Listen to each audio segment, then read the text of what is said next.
ময়মনসিংহের ত্রিশালের মখীপুরের শাহ সুফি আজিমুদ্দিন মাস্তান রহমতুল্লাহের পবিত্র দরবারে বাৎসরিক উরুস শরীফ অনুষ্ঠিত হয়েছে।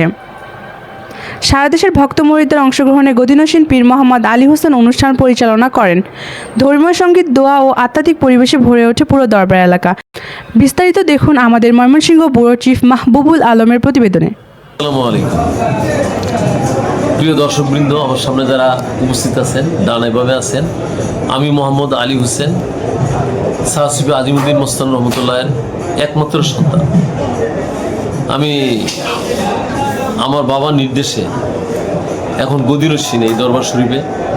এখানে আমাদের ধারণা 40-50 লক্ষ মানুষের একটা বিশাল সমাবেশ ঘটে প্রতি বছর। তো এত বিশাল সমাবেশ নিয়ন্ত্রণ করা, এটা 2,000 মানুষের পক্ষে সম্ভব না। সেই জন্য আমরা উন্মুক্ত করে দিয়েছি। কি উন্মুক্ত? এখানে যে জানে সে নিজেই তাই রান্না করবে, এটার সারপ্লাস অংশ কাউকে দিতে হবে না, সে নিজে রান্না করবে। তার আশেপাশে যদি দরিদ্র অতিথি কেউ থাকে তাকে সেটা খাওয়াইয়া দেবে। আর অতিরিক্ত উচ্ছিষ্ট কোনো এনাম, কোনো বকশিস বা কোনো নজরানা, এটা আমি গ্রহণ করি না। আমার বাবার নির্দেশ ছিল, আমার মা যখন আমাকে জোর করে ফোর্সিবলি বলছে যে তোমাকে এই দরবার শরীফ চালাইতে হবে, তখন আমি বলছি আমার একটাই শর্ত, আমি কার কাছ থেকে কোনো নজরানা গ্রহণ করব না। আমি দীর্ঘদিন যাবত এই এর সঙ্গে আছি।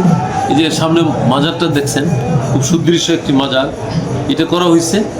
এইটায় আমি অনুদান গ্রহণ করছি, কিন্তু not in terms of monetary অনুদান কারো কাছ থেকে আমি গ্রহণ করি না। কিন্তু বস্তুগতভাবে কেউ এক ব্যাগ সিমেন্ট দিতে চাইছে, 10টা ইট দিতে চাইছে, সেগুলো আমি গ্রহণ করছি। আর বাদ বাকি আমি এবং আমার ছেলে পুরো খরচ বহন করছি।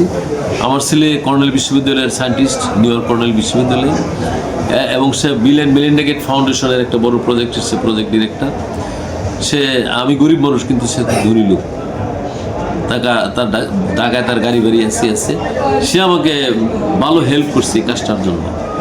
সে আমার বাবার আদেশে, মানুষের চাপে, আমার শিক্ষা বিবেক আমাকে সায় দেয় নাই, তারপরেও চাপে পড়ে আমি পিসাব হয়েছি, পিরালি করি একটা শর্তে। সেটা হলো আমি কারো কাছ থেকে কোনো নজরানা গ্রহণ করি না। কি নজরানা গ্রহণ করি আপনাদের কাছ থেকে? জুড়ে বলেন, করি?